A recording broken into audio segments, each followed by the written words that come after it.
ನಮಸ್ಕಾರ ಕರ್ನಾಟಕ. ಮತ್ತೊಂದು ಘೋರ ಅಪರಾಧ ನಡೆದೇ ಹೋಯಿತು. ಬೆಂಗಳೂರು ಹಿರಿಯೂರು ನ್ಯಾಷನಲ್ ಹೈವೇ ರಾಷ್ಟ್ರೀಯ ಹೆದ್ದಾರಿ ಹತ್ರ ಬೆಳ್ಳಂಬೆಳಗ್ಗೆ 29 ಜನರನ್ನ ಕರೆದೊಯ್ಯುತ್ತಿದ್ದಂಥ ಬಸ್ಗೆ ಬೆಂಕಿ ಬಿದ್ದು 20 ಜನರು ಮೃತಪಟ್ಟಿದ್ದಾರೆ. 9 ಜನರನ್ನ ರೆಸ್ಕ್ಯೂ ಮಾಡಿದೆ ಅಂತ ರಿಪೋರ್ಟ್ ಬರ್ತಾ ಇದೆ. ಪೊಲೀಸ್ ಇಲಾಖೆಯಲ್ಲಿ ಭ್ರಷ್ಟಾಚಾರ ತುಂಬಿ ತುಳುಕ್ತಾ ಇದೆ. ಓಕೆ, ರಾಷ್ಟ್ರೀಯ ಹೆದ್ದಾರಿನಲ್ಲಿ ಪ್ರತಿ ವರ್ಷ 2 ಲಕ್ಷ ಜನ ಸಾಯ್ತಾರೆ. ರಾಷ್ಟ್ರೀಯ ಹೆದ್ದಾರಿಗಳಲ್ಲೂ ಜನ ಸೇಫ್ ಅಲ್ಲ.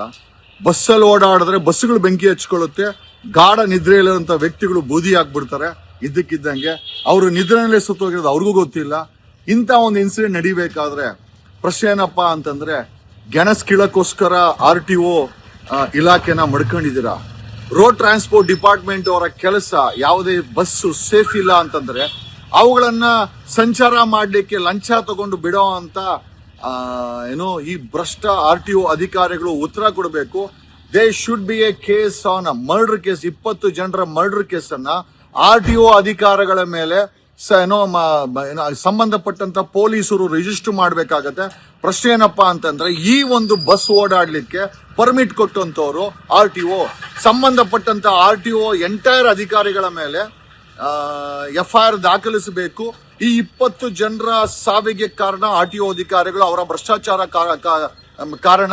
ಆ 20 ಜನರಿಗೆ ಯಾಕಂದ್ರೆ ಆ 20 ಜನರು ಮನೆಯ ವ್ಯಕ್ತಿಗಳಾಗಿದ್ರು. ಅವ್ರಿಗೆ ತಲಾ 1 ಕೋಟಿ ಕಾಂಪನ್ಸೇಷನ್ ಕೊಡಬೇಕು.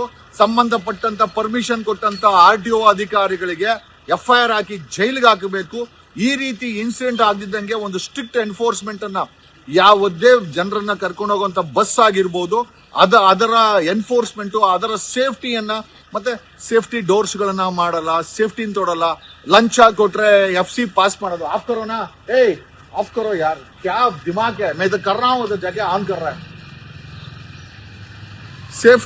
ಸೇಫ್ಟಿಯನ್ನ ಮ್ಯಾಂಡೇಟರಿ ಮಾಡಬೇಕು. ಯಾವುದೇ ಜನರನ್ನ ಒತ್ತೊಯ್ಯುವಂತ ಬಸ್ ಆಗಿದ್ರೆ ಅದು RTO ಸೇಫ್ಟಿಯನ್ನ ನಾರ್ಮ್ಸ್ ಅನ್ನ ಫಾಲೋ ಮಾಡಲೇಬೇಕು. ಅದನ್ನ ಎನ್ಫೋರ್ಸ್ಮೆಂಟ್ ಮಾಡಬೇಕಾದ RTO ಕೆಲಸ.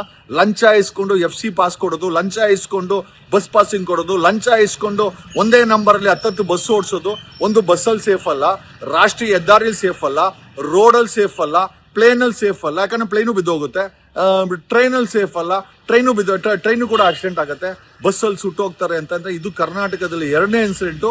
ಕಳೆದ 3ನೇ ತಿಂಗಳಲ್ಲಿ ಆಂಧ್ರದಲ್ಲಿ 20 ಜನ ಸುತ್ತೋದ್ರು. ಕರ್ನಾಟಕದಲ್ಲಿ ಇದು 2ನೇ ಇನ್ಸಿಡೆಂಟು. ಈಗ ಸರ್ಕಾರ ಉತ್ತರ ಕೊಡಬೇಕು. RTO ಅಧಿಕಾರಿಗಳ ಮೇಲೆ ಏನ್ ಕ್ರಮ ಜರುಗಿಸ್ತೀರಾ ಅಂತ.